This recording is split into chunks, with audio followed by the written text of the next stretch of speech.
There's a particular kind of betrayal that happens when someone you trusted, someone you built a life with, someone you funded and supported through thick and thin, decides that loyalty isn't enough. That gratitude isn't enough. That partnership isn't enough. And according to sources close to the situation, that's exactly what Kandi Burrus is dealing with right now as her divorce from Todd Tucker takes what insiders are calling a calculated and potentially ugly turn. The streets are talking, and what they're saying isn't pretty. Todd Tucker, the man who married one of the most successful women in entertainment, the man who built businesses on Kandi's dime, the man who stood beside a self-made millionaire for over a decade, allegedly has a new scheme. And this one is called full custody. Because if Kandi isn't going to hand over a massive settlement, well then baby, she can just pay that child support instead. And before we dive deeper into what insiders are revealing about this messy divorce and Todd's social media strategy, make sure you're subscribed because we're about to unpack every layer of this situation, from that bizarre live stream to the Thanksgiving dinner that wasn't as peaceful as it looked. Let's rewind for a moment and set the stage properly. Kandi Burrus is not just a Real Housewives of Atlanta cast member. She's a Grammy-winning songwriter who penned some of the biggest hits of the late 90s and early 2000s. She's a businesswoman with multiple revenue streams, restaurants, production companies, sex toy lines, you name it. She built an empire through talent, hustle, and smart business decisions. And when she married Todd Tucker back in 2014, she did what any smart woman with significant assets would do. She got a prenup. Now here's where it gets interesting. Industry insiders are saying that prenup is ironclad, like legally bulletproof. The kind of prenup that ensures when you walk away from a marriage, you walk away with what you came in with, and not much else. But according to sources who've allegedly seen the divorce documents, Todd is already contesting it. He's going for stuff. He's not trying to leave empty-handed. And honestly, that tells you everything you need to know about where his head is at. But let's talk about what happened before the divorce was even filed, because there were signs. Red flags waving so hard they could have powered a wind farm. Todd went on a live stream, and what he said, how he said it, the energy he was giving, it was bizarre. It was almost like he was trying to neg Kandi publicly. For those who don't know, negging is that toxic manipulation tactic where someone, usually a man, tries to undermine a woman's confidence by disguising insults as jokes or observations.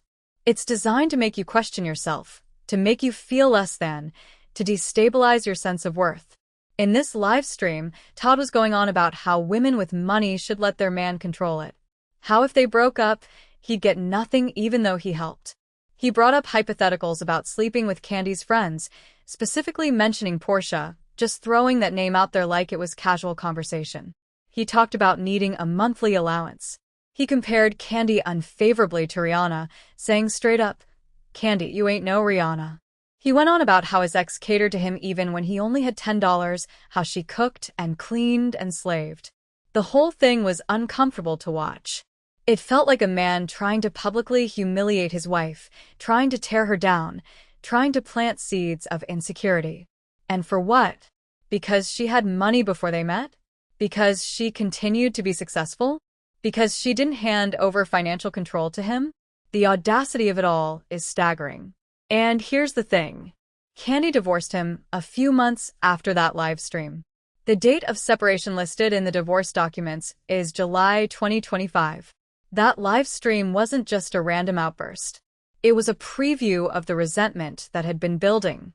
It was a man who felt emasculated by his wife's success finally saying the quiet part loud. Now, word on the street is that Todd has been dating around Atlanta. Multiple people have allegedly seen him out and about, but so far no photos, no videos, nothing concrete. And you know what that tells me? Before the divorce was public, people probably saw him with women and thought, nah, that's just business. That's just Todd networking. That's just a friend. Nobody wanted to believe Todd Tucker would step out on Kandi Burrus. But now? Now, everyone knows. And suddenly those sightings make a lot more sense. The question everyone's asking is, what was the final straw? What made Kandi, who is known for being loyal, who stood by Todd through everything, who financed his dreams and supported his ventures, finally say enough? Because Kandi is a lot of things, but stupid isn't one of them. Todd crossed a line somewhere, and while we don't know exactly what that line was, insiders suggest it had to do with boundaries within their marriage. Now, Kandi and Todd have always had what some would call an understanding marriage. People close to them have hinted that they had agreements about what was acceptable within the bounds of their relationship. But here's the key word: within. The problem allegedly wasn't that Todd wanted more. The problem was that he wanted to do things without Kandi's knowledge or consent.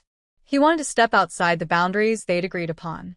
He wanted autonomy in a situation that was supposed to be mutual. And that's betrayal. That's not breaking a traditional marriage vow. That's breaking the specific agreements they made with each other. A marriage can be whatever two people agree to, but once you violate those agreements, once you operate in secret, once you prioritize your desires over your partner's trust, it's over. Let's talk about Thanksgiving, because that family dinner has people talking for all the wrong reasons. On the surface, it looked cordial. Kandi posted sweet photos. The family was together. Everything seemed fine. But sources are saying the reality was far more complicated. First of all, Todd wasn't in Kandi's photos. She posted the family vibe, but Todd was conspicuously absent from her feed. Meanwhile, Todd's social media has been scrubbed of Kandi. For weeks, his timeline has been nothing but photos of his children. Him with the kids. Him doing activities with the kids. Him being the devoted, hands-on father. And here's where it gets strategic. All three of Todd's children were at that Thanksgiving dinner. Kayla, his oldest. Blaze, his son with Kandi. And their youngest daughter. 3 kids, 1 baby mama, all there for Thanksgiving. But Todd? Todd left early. He bounced out of a family dinner where his entire family was gathered. And people are asking, where did he go? The strip clubs aren't even open on Thanksgiving. What was so important that you'd leave your kids, especially when you're supposedly this devoted father you're portraying on social media? Some people tried to blame Mama Joyce, Kandi's mother, who famously never warmed to Todd. But here's the thing. If the kids could be around Mama Joyce, if Kayla could be there, if everyone else managed to stay for the entire dinner, why couldn't Todd? You can't blame Mama Joyce for this one. And honestly, Mama Joyce might have been the prophet nobody wanted to listen to. She called it years ago. She saw something in Todd that made her uncomfortable, and everyone dismissed her as being difficult or overprotective. Turns out, maybe she was just paying attention. According to insiders who spoke to Media Takeout, and yes, sometimes Media Takeout does break real stories, Kandi felt pressured to be in Atlanta for Thanksgiving. She didn't want any drama over seeing her children on such an important holiday. She was worried that if she skipped the family gathering, it would create unnecessary conflict. So she showed up, she smiled for the photos, she played the part. But behind the scenes, sources say the tension was carefully managed, not resolved. And here's what's really interesting. While there's no direct confirmation yet that this divorce is about to turn into an all-out war, the signs are everywhere. Todd's social media strategy is textbook custody battle positioning. Every post is centered around the children. Every photo shows him as the engaged, present, hands-on parent. He's building a narrative, and that narrative is, I'm the one who's here. I'm the one who's present. I'm the stable parent. Insiders close to Kandi believe this is not accidental. They suspect Todd may be positioning himself to seek primary custody. And if he were to secure primary custody, here's where it gets really interesting. That would open the door for child support, regardless of what's written in the prenup. Because prenups protect assets and property division. They don't typically override child support calculations. Child support is about the children's needs and the parents' income disparity. And Kandi makes a lot more money than Todd. So the scheme, if we're calling it what it is, would be this: contest the prenup to see if anything shakes loose. Simultaneously, position yourself as the primary caregiver. Document your involvement on social media. Build a case that you're the more present parent. Then file for primary custody. If you get it, child support follows. And if Kandi makes millions while Todd makes significantly less, that child support payment could be substantial. It's a backdoor to the money the prenup was designed to protect. Now, sources close to Kandi say she's willing to fight this with everything she has. One thing about Kandi? She loves her money, but She loves her children more. There's no amount of money she wouldn't spend to prevent Todd from taking her kids. She's a good mother. She's present. Yes, she works, yes, she travels, but she's built her entire empire partly to provide for those children. The idea that she'd lose custody because she's successful? That's not sitting well with anyone in her camp. And here's what people who know Kandi are saying: she's willing to keep things civil. She's willing to handle this divorce quietly. She's willing to be mature about it. But not at the expense of being played. Not at the expense of being taken advantage of. Not at the expense of emotional extortion. The ball is in Todd's court. If he wants to keep things cute, he can. But if he chooses to go low, if he tries to weaponize the children, if he turns this into a public battle, Kandi is prepared to take it to hell. Let's talk about the prenup for a moment because this is important context. When Kandi and Todd got engaged, she presented him with a prenuptial agreement. Some people thought she sprung it on him last minute, but that's not what happened. According to sources, Todd had that prenup for weeks. He thought if he just didn't sign it, if he held off, Kandi would marry him without it. He thought her love for him, her commitment to the relationship, would override her business sense. But Kandi is a businesswoman first. She's seen too many women get taken to the cleaners in divorce. She's watched friends and colleagues lose half of everything they built because they married without protection. She wasn't going to be that woman. So she held firm. No signed prenup, no wedding. And eventually, Todd caved. He signed it. Now he's trying to contest it, and legally, that's an uphill battle. Prenups can be challenged, but you need grounds. You need to prove it was signed under duress, or that it's unconscionable, or that there was fraud involved. Just deciding after the fact that you don't like the terms isn't enough. And from what insiders are saying, this prenup is solid.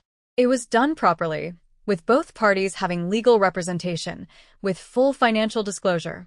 It's going to be very difficult for Todd to break it. But he's trying. And that tells you about the mindset he's in.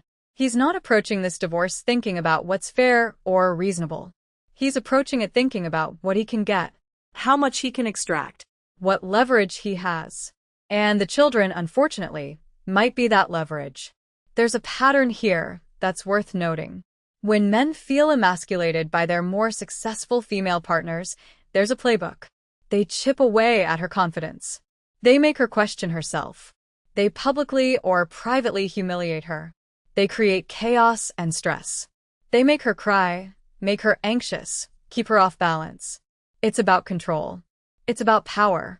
It's about making her feel small even when she's objectively more successful. That live stream? That was part of the playbook. Going after Kandi publicly, comparing her to other women, bringing up her friends, talking about financial control. All of it was designed to diminish her, to make her feel less than, to assert dominance in the only way he could, which was publicly tearing her down. And now, with the divorce, we're potentially seeing the next phase. If he can't control the money directly, if the prenup locks him out, then he'll find another avenue. The children become that avenue. Because even the most successful, powerful woman will crumble at the thought of losing her kids. It's the ultimate pressure point. But here's what Todd might be underestimating. Kandi Burrus didn't become who she is by being weak. She didn't build an empire by backing down. She didn't survive the music industry, reality television, business ventures, and public scrutiny by being someone who folds under pressure. She's strategic, she's smart, and she's got resources. If this does turn into a custody battle, Todd is going to be up against a woman with the best lawyers money can buy, a documented history of being a present and loving mother, and a support system that includes family, friends, and professional help to ensure her children are cared for even when she's working. His social media posts aren't going to outweigh years of evidence that Kandi has been there for her kids. The ball is in Todd's court. He can keep things civil, work out a fair custody arrangement, respect the prenup he signed, and move on with dignity. Or he can choose chaos. He can fight dirty, weaponize the children, drag this through the courts and the media, and turn it ugly. But if he chooses that path, he should know Kandi Burrus will meet him there. And she'll win. Because when you're fighting someone who has more to lose, more to protect, and more resources to fight with, you better make sure you're not just running a scheme. You better make sure you actually have a case.